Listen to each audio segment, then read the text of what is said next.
باپ اور بیٹے اور القدس کے نام سے آمین۔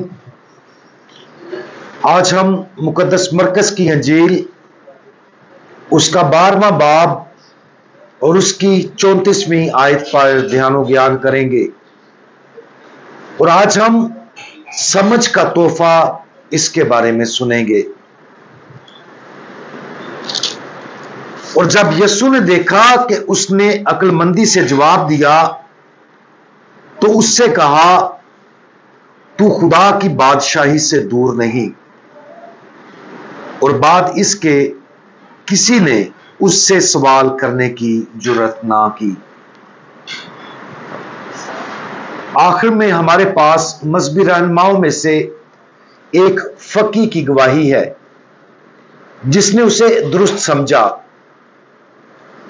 اوپر بیان کردہ حوالہ اس فقی کے ساتھ بات چیت کا نتیجہ ہے جس نے خداوند یسوع مسیح سے پوچھا کہ سب سے پہلا کون سا حکم ہے۔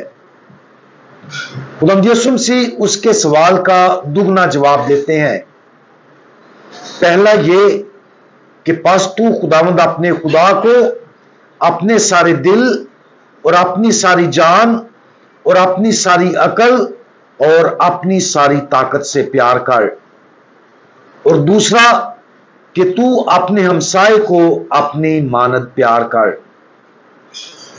پھر فقی نے خداوند یسوع مسیح کے جواب کا جواب دیتے ہوئے کہا، کیا خوب آئے استاد، تو نے سچ کہا ہے۔ اور پھر خداوند یسوع مسیح نے اوپر بیان کردہ حوالہ کے ساتھ اس فقی کی تعریف کی کہ تو خدا کی بادشاہی سے دور نہیں۔ یاد رکھیں کہ خداوند یسوع مسیح کی جانب سے تقریباً تمام فریسیوں کی ان کے خود پسندانہ تکبر کی وجہ سے مسلسل ملامت کی گئی تھی۔ صدوقیوں کو بھی سزا دی جاتی تھی، لیکن فریسیوں کے مقابلے میں تھوڑی کم۔ اور اب ہمارے پاس ایک فقی ہے جو ان سب کو پیچھے چھوڑ دیتا ہے۔ فقی بنیادی طور پر وہ تھے جنہوں نے مختلف مذہبی اور قانونی دستاویزات کی نقل یا تخلیق کی۔ کچھ فریسی فقی بھی تھے، اور اکثر اوقات جب خداوند یسوع مسیح نے فریسیوں کی مذمت کی تو اس نے ساتھ ساتھ فقیوں کی بھی مذمت کی۔ لیکن یہ فقی کچھ مختلف ہے۔ ایسا لگتا ہے کہ یہ فقی نہ صرف خداوند یسوع مسیح کے جواب میں دلچسپی رکھتا ہے، بلکہ یسوع نے اس سے جو کچھ کہا اس کی سمجھ بھی رکھتا ہے۔ ہم سمجھنے کے اس تحفے کی اہمیت کو کم نہ سمجھیں۔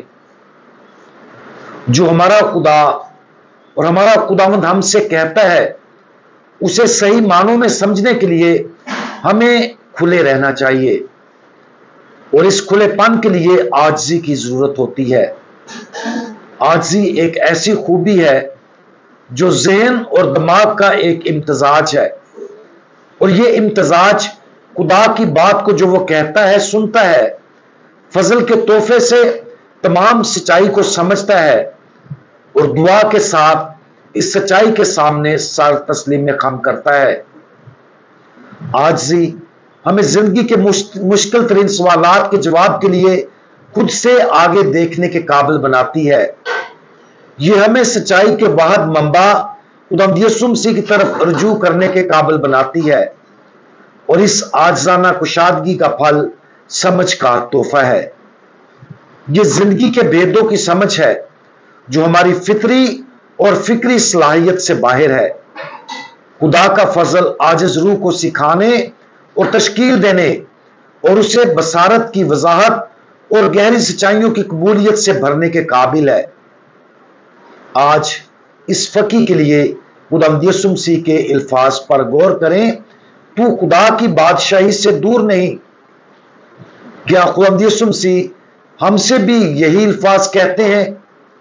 کیا ہم نے عاجزی کے ساتھ خداوند کی طرف رجوع کر کے زندگی کے بہت سے سوالوں کے جواب تلاش کیے ہیں؟ کیا ہم اپنی زندگی کو دیکھنے اور اس حقیقت پر خوش ہونے کے قابل ہیں کہ خدا نے ہمیں بھی